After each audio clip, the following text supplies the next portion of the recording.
The lights go out. Your smart home, so carefully woven into every corner, every routine, either holds together or falls apart. The difference, whether your backup power switches over in milliseconds or takes half a minute to kick in.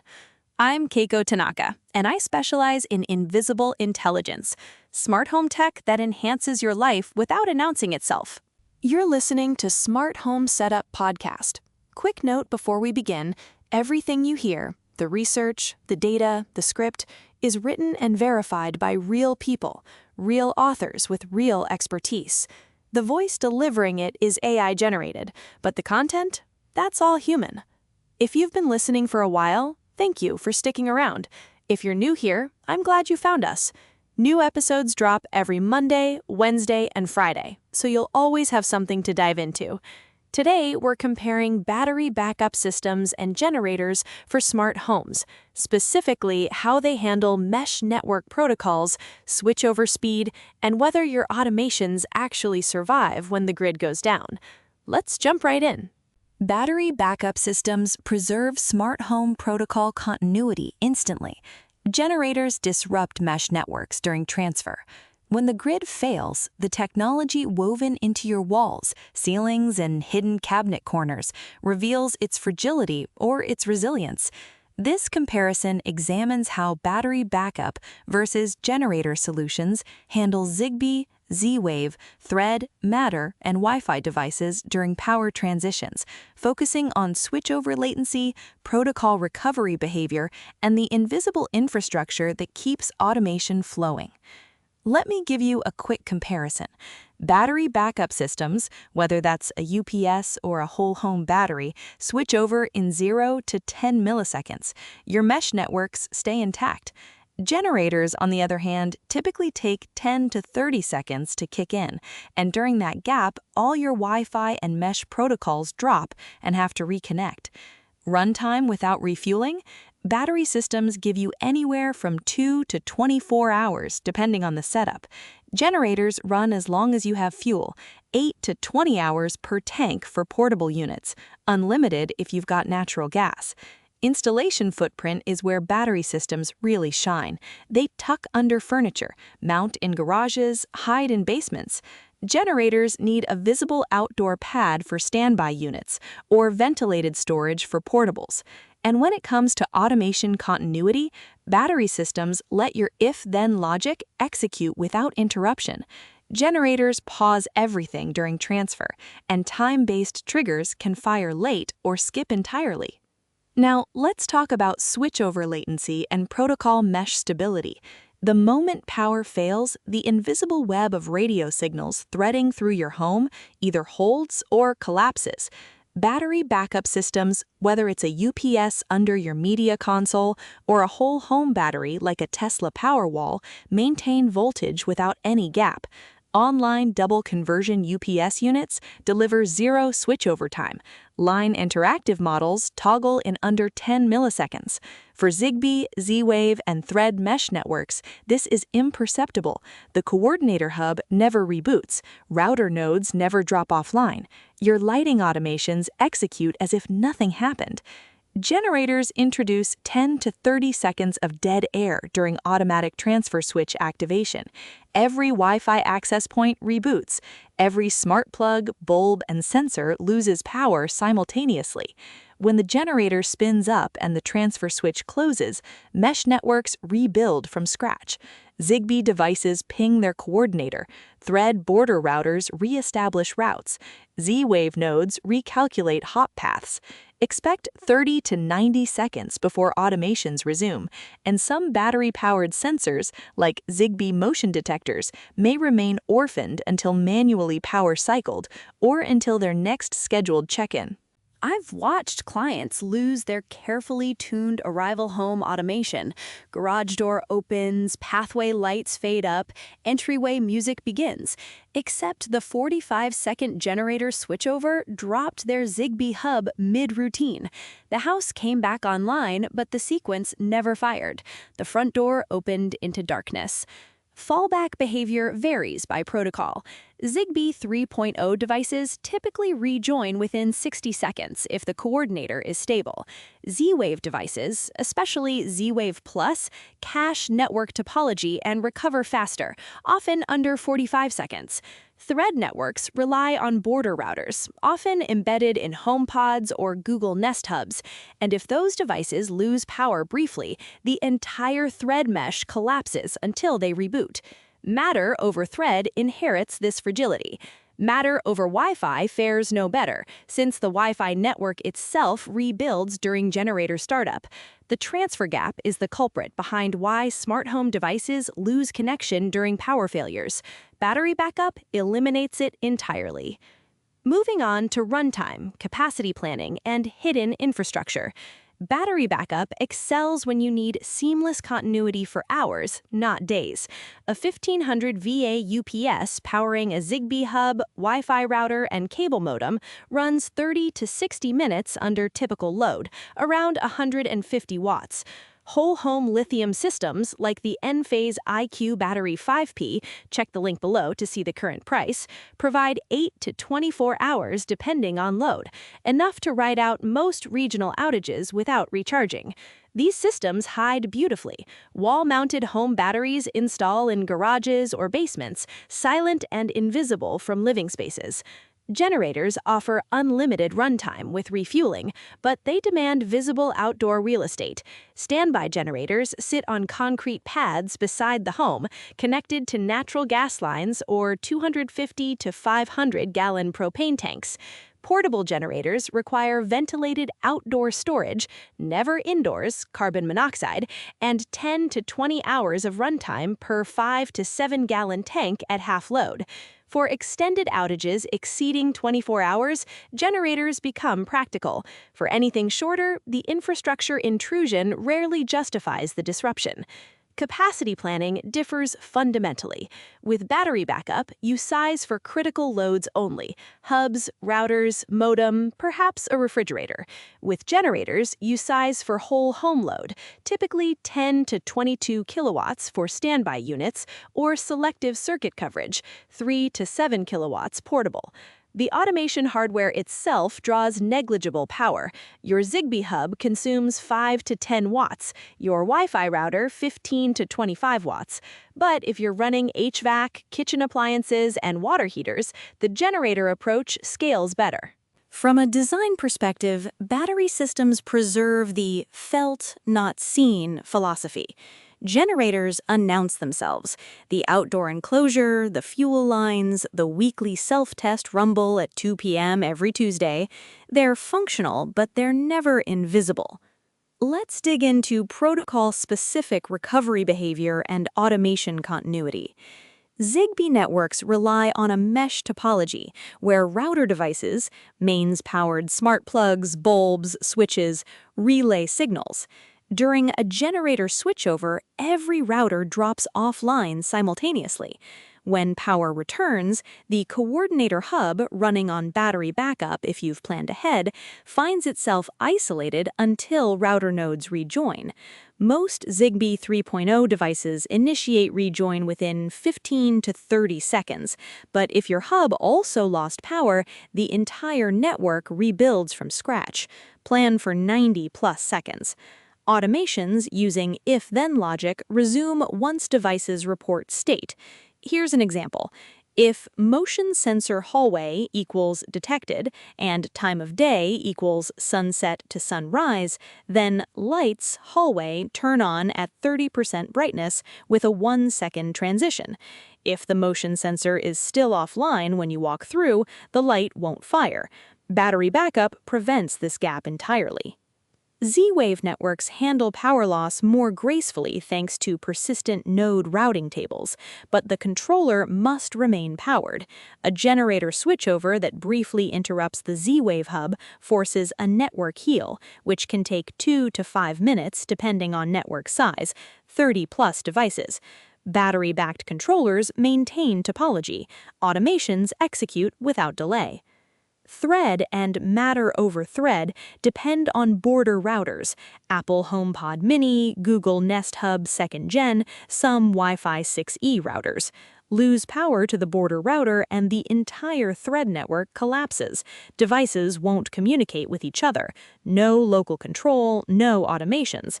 Recovery requires the border router to reboot, 15 to 45 seconds, and for thread devices to rediscover routes, another 30 to 60 seconds. Battery backup for the border router solves this. Generators leave you dark until the mesh rebuilds.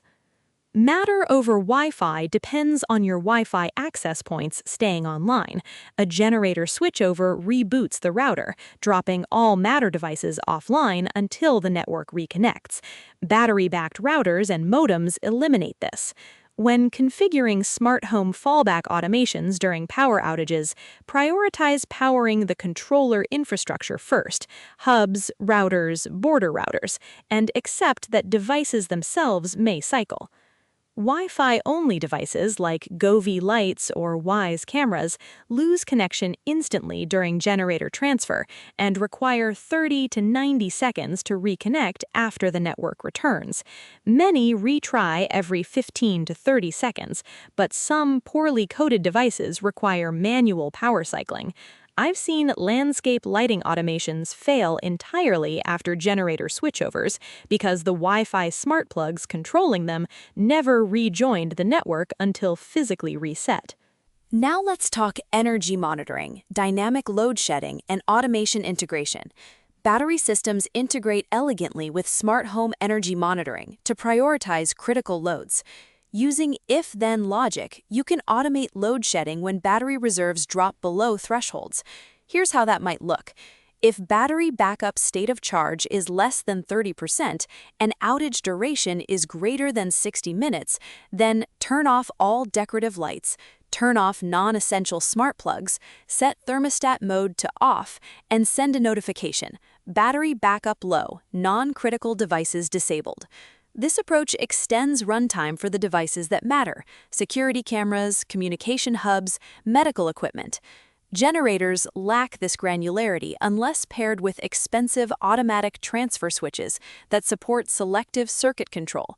Most residential transfer switches switch the entire home or predefined critical panel. You can't dynamically adjust which circuits receive power based on fuel level or runtime estimates. For systems using whole-home battery with solar integration, like Tesla Powerwall or Enphase IQ battery, the battery recharges during daylight, extending outage coverage indefinitely if solar production exceeds consumption. Automations can shift energy-intensive tasks, laundry, EV charging, pool pumps, to solar peak hours. If grid status equals outage and battery state of charge is greater than 70% and solar production is greater than 3 kilowatts, then turn on the EV charger smart plug. Generators run on fossil fuel, period. They don't recharge, they don't integrate with time-of-use rate optimization. They're binary, on or off. So who should choose battery backup for smart home continuity? Choose battery backup if you prioritize seamless automation continuity over extended runtime. Homes where lighting scenes, security protocols, and comfort routines depend on split-second responsiveness, where a 20-second gap feels like failure, benefit from zero latency transfer. If your smart home architecture emphasizes hidden devices and concealed hubs, battery systems preserve that invisibility. They install behind walls, under furniture, or in utility closets, requiring no exterior footprint. Battery backup suits urban and suburban environments where outages last hours, not days, and where generator noise and exhaust violate HOA covenants or local noise ordinances. If your automation includes time-sensitive routines, medication reminders for elderly residents, scheduled pet feeders, security arming sequences, battery backup ensures those events fire precisely when intended. For senior-friendly smart home setups, uninterrupted operation prevents confusion and missed alerts. Finally, battery backup pairs naturally with solar installations and real-time energy monitoring, enabling sophisticated load management and time-of-use optimization that generators simply cannot match. And who should choose generators for long-duration outages?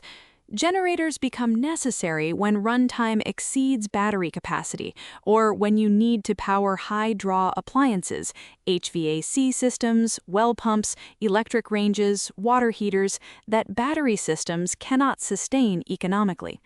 Rural homes facing multi-day outages from storms, ice, or wildfire smoke benefit from fuel-based generation. If your property includes autonomous landscaping equipment or smart irrigation zones that must continue operation during extended grid failures, generators provide the watts. Except that generator switchover breaks mesh network continuity. Budget 60 to 90 seconds for protocol recovery after transfer.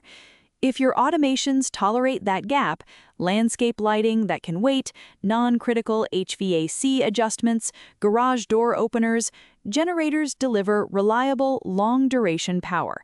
For properties where aesthetics matter less than function, or where outdoor equipment pads already exist for pool pumps or HVAC condensers, adding a standby generator fits the existing infrastructure. Generators also suit homes where battery replacement costs outweigh fuel simplicity.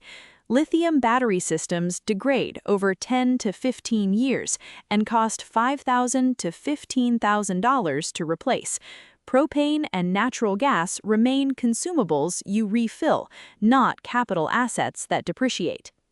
Let's go through some frequently asked questions. Can I use a UPS to keep my Zigbee hub and Wi-Fi router online during a generator transfer? Yes, and this is the ideal hybrid approach. Power your Zigbee or Z-Wave hub, Wi-Fi router, and cable modem with a Line Interactive or online UPS. Aim for at least 1,000 VA, around 600 watts capacity. This eliminates the 10 to 30-second gap during generator transfer, keeping your mesh networks intact while the generator powers the rest of the home. Your automations execute without interruption, and devices never drop offline. Do Thread and Matter devices recover faster than Zigbee after a power outage? No, Thread devices often recover more slowly because they depend on border routers, Apple HomePod, Google Nest Hub, some Wi-Fi 6E routers that must reboot and re-establish network credentials before any Thread device can communicate. Zigbee devices rejoin their coordinator directly and typically reconnect within 30 to 60 seconds if the coordinator remained powered. Thread networks can take 60 to 90 seconds or longer if multiple border routers compete to rebuild the mesh. Will my scheduled smart home automations run correctly on generator power after switchover? Scheduled automations will execute once the hub and devices reconnect, but time-sensitive triggers may fire late or skip entirely if the switchover happens mid-routine. For example, a sunset scene scheduled for 7:03 p.m. won't fire if the generator takes until 7:05 p.m. to transfer and the mesh rebuilds by 7:06 p.m. The controller considers the trigger missed. Battery backup preserves real-time clock continuity and ensures scheduled events fire precisely. Bottom line, battery backup preserves the invisible. Generators sustain the marathon. For battery backup versus generator smart home applications, the choice hinges on whether seamless protocol continuity outweighs extended runtime. Battery systems maintain the invisible intelligence woven into your architecture. Lights respond instantly. Sensors never orphan. Automations execute on schedule. Generators provide days of power, but fracture mesh networks during transfer, requiring 60 to 90 seconds for Zigbee, Z-Wave, and Thread devices to rebuild routes and resume communication. The most resilient approach layers both, a UPS or small battery backup powering hubs, routers, and communication infrastructure, paired with a standby or portable generator for whole home loads during multi-day outages. This hybrid preserves automation continuity while sustaining high-draw appliances, honoring both the technology that should be felt, not seen, and the practical realities of living through extended grid failures. Design your backup power architecture as carefully as you've hidden your sensors, because the best smart home is the one that never falters, even when the lights go out. Thanks for listening to this episode of Smart Home Setup Podcast. New episodes come out every Monday, Wednesday, and Friday, so you'll never run out of deep dives like this one. If you found this helpful, I'd really appreciate it if you'd leave a 5-star rating and write a quick review. It genuinely makes a difference in helping other people find the show when they're searching for this kind of practical advice. And make sure you hit subscribe or follow so you get notified the second a new episode drops. I'll catch you in the next one.